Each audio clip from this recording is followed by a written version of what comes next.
In an era where tall, dark, and handsome dominated the TV and movie screens, and the classrooms of PS114 as far as I could tell, I had that losing trifecta of short, pale, and skinny, which equaled ugly.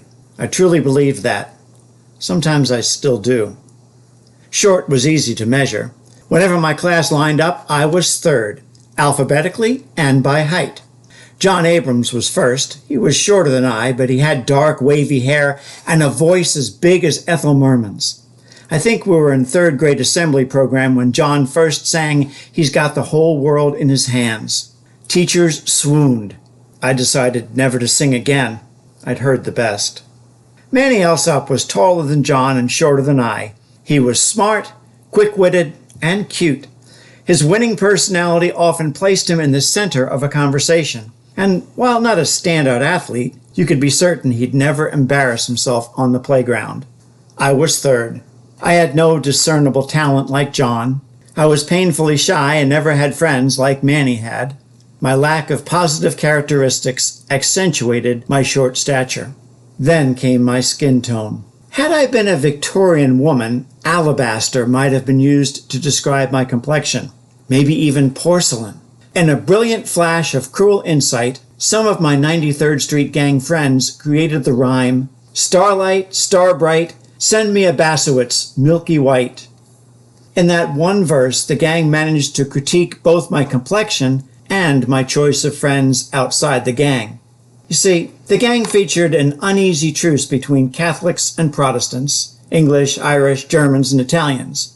They even welcomed Puerto Ricans from time to time, but Jews were forbidden. Even befriending the people who comprised almost half our neighborhood would get you in trouble, and a sarcastic nickname. The gang began calling me Bassowitz after word got out that I was spending time after school with Mark from the part of Canarsie west of Remsen Avenue, and with Scott from just up the street. Both kids had descended from Eastern European Jews and had been touched by the Holocaust. They were my friends neither because of nor in spite of their being Jewish. We simply liked doing the same things, and we laughed at each other's jokes. Even today, if you do those things, I will be your friend till death do us part. Grace Church taught us that God had called the Jews to be his chosen people. They were special. To a church steeped in dispensational theology, reading regularly the Schofield Reference Bible, and believing that one day Christ would rule and reign in Jerusalem, we should have been thrilled to be friends of Jews. As a religious group, we weren't. I don't know why. I only know it hurt when my very first friends would not accept my new friends. Judgment goes many ways, I soon learned. At the same time as I was being judged by the gang for befriending Jews, I was joining with the gang in condemning Jews to hell. To be fair, I didn't single Jews out. I believed everyone was going to hell except for people who prayed the sinner's prayer and asked Jesus into their heart.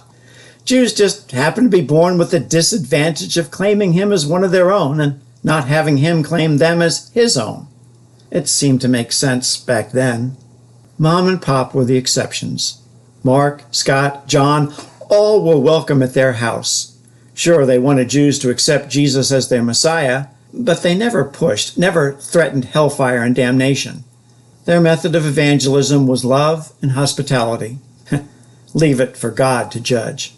I'm not sure the Protestants and Catholics who comprised the 93rd Street gang really hated Jews all that much. They were just less tolerant of them. The gang reserved their greatest hatred for each other. This was before Vatican II offered the possibility of mutual salvation through the Church, whether or not you followed the authority of the Pope. In the pre-Vatican II gang, we members of Grace Church knew beyond all doubt that the kids from Holy Family Church were hell-bent idolaters who confessed their sins to a priest instead of directly to God. The Irish and Italian members of Holy Family knew beyond all doubt that the kids from Grace were outside the church. And that was enough to warrant eternal damnation without even the option of purgatory. Prots and cats, we jeered at each other. But we didn't jeer much. Insults were only hurled when we had nothing else to do, and that was rare. Usually, we were too busy playing punchball in the street or stoop ball on Kurt, Judy, or Susan's stoop, or ring Olivio after dark.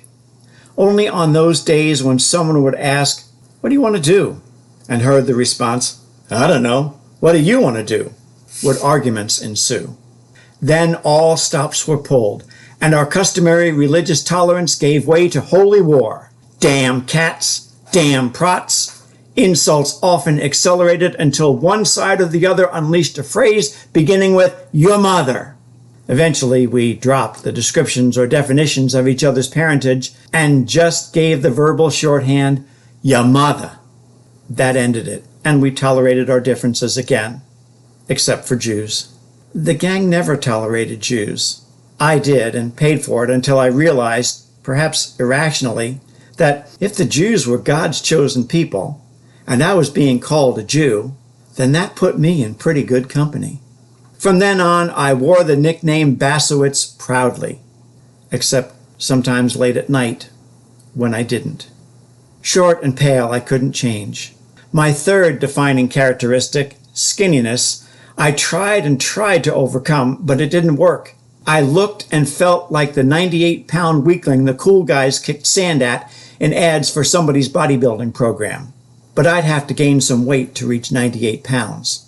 With twig-like arms and spindly legs, short, delicate fingers, and a perpetual crew cut, I prepared myself for failure every day. Seldom was the effort fruitless, especially when bullies showed their menacing faces. Bullies. The mere word strikes terror in our hearts.